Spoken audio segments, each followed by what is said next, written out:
all of these cardiomyopathies, there is a problem intrinsic to the contractile element of the heart, the myocyte. The name tells us that there is some disease intrinsic to the heart muscle itself. So we have cardio, meaning heart, myo, meaning muscle, and then pathy, meaning some sort of disease, pathology, right? The disease needs to be thought about in an easy way. The easy way to think about something like dilated cardiomyopathy is that there is damage to the myocytes that leads to a drop in contractility, which is called systolic dysfunction. The heart muscle cells are damaged, and this myocyte degeneration is a big problem because when you lose the strongest element of your heart that's responsible for contracting and pushing blood out, you begin to accumulate blood inside the chamber because you cannot pump it out. The heart will respond in what way? It'll respond by adding sarcomeres in series so that ventricle can stretch. Now what does that even mean, and why does the heart do it? Our friend Laplace is back to save the day.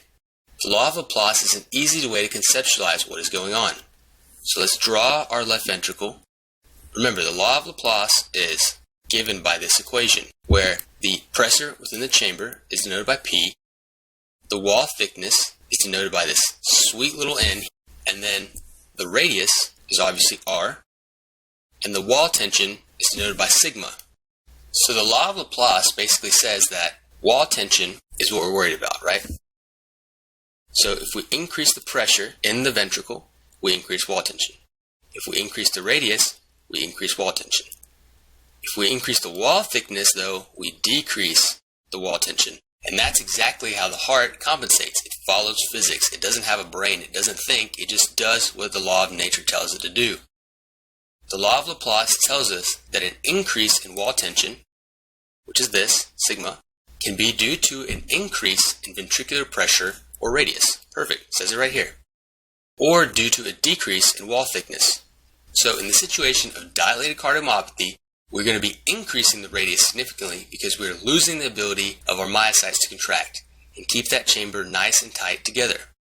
So the radius will go up, and so will the pressure because we are not able to pump blood out of the ventricle and volume is accumulating. Remember, compliance is volume and pressure, right? So if you increase your volume really fast and you can't get it out, then you're going to accumulate pressure. So what is our job? Well, we want to add sarcomeres in series, like so, one on the end of the other. And this helps us distend our chamber to increase our compliance so that that volume does not increase the pressure within the chamber so fast.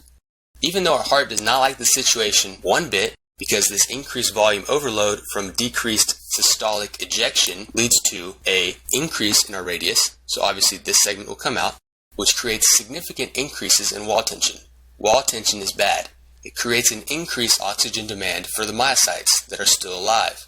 Our heart does not like this, but it's going to do what it has to survive. It's going to add sarcomeres in series, just like this, to increase the wall thickness and alleviate some of the tension, right? So, our heart is going to stretch out, and we're adding muscle to increase the thickness of the wall.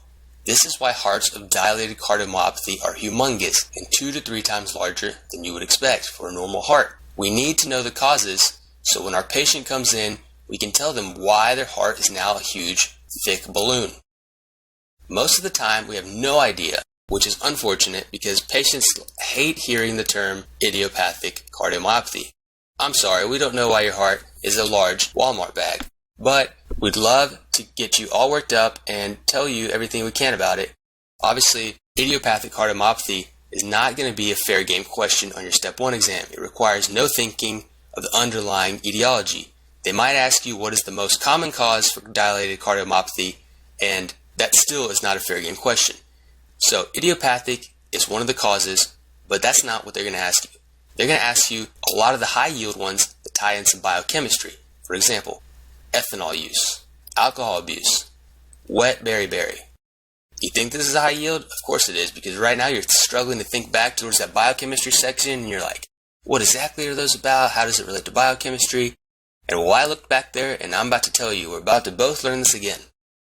Both alcohol and beriberi are conditions in which we have deprived the myocytes, mitochondria, of thiamine.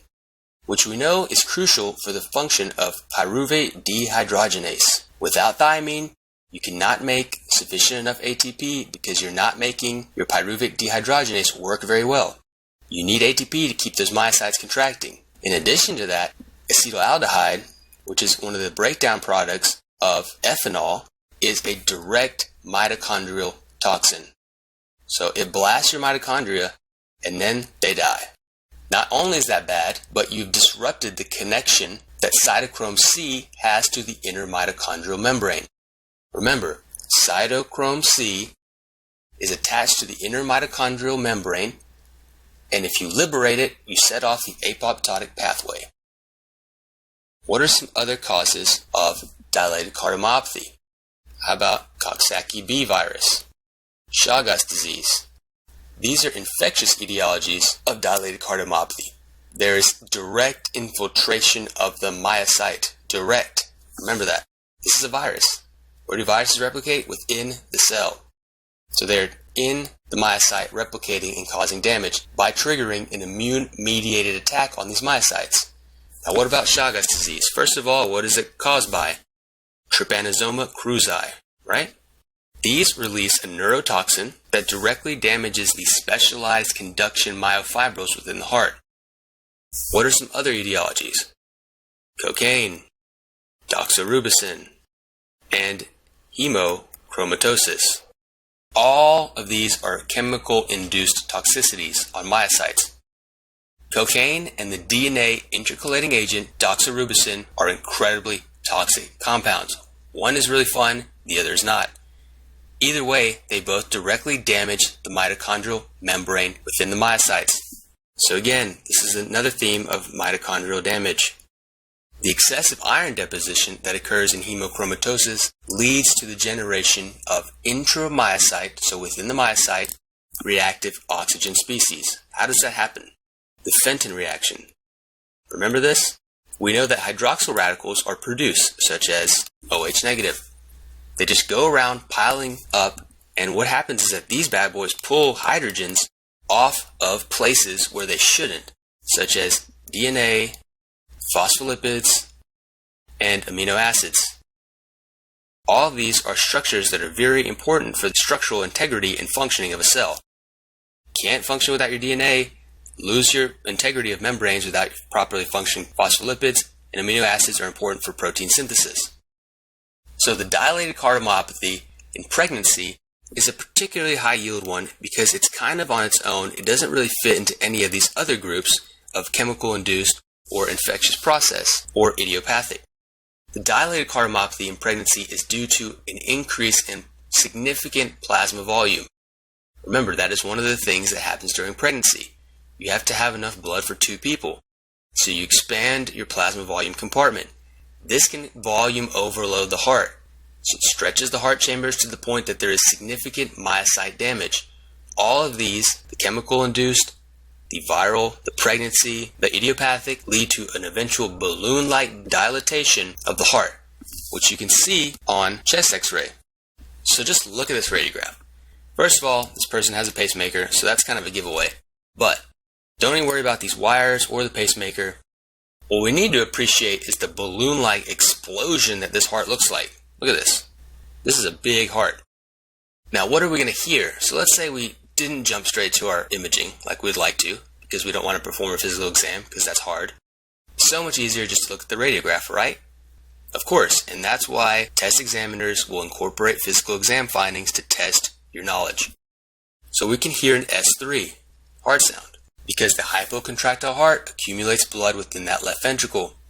The S3 heart sound is from turbulent flow that occurs when the incoming blood splashes against blood that is collecting in the left ventricle because it was not pushed up and out into the ventricular outflow tract from the previous contraction.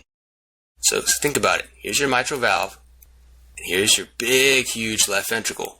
And there's some baseline blood in there, more than we usually have. Remember, we usually have some blood left in there, but this is much more than normal.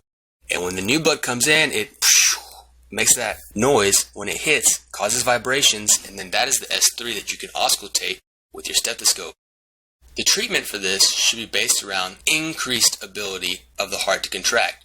that is increasing inotropy and decreasing the volume that is delivered to the chamber, because the problem here is low contractility and volume overload.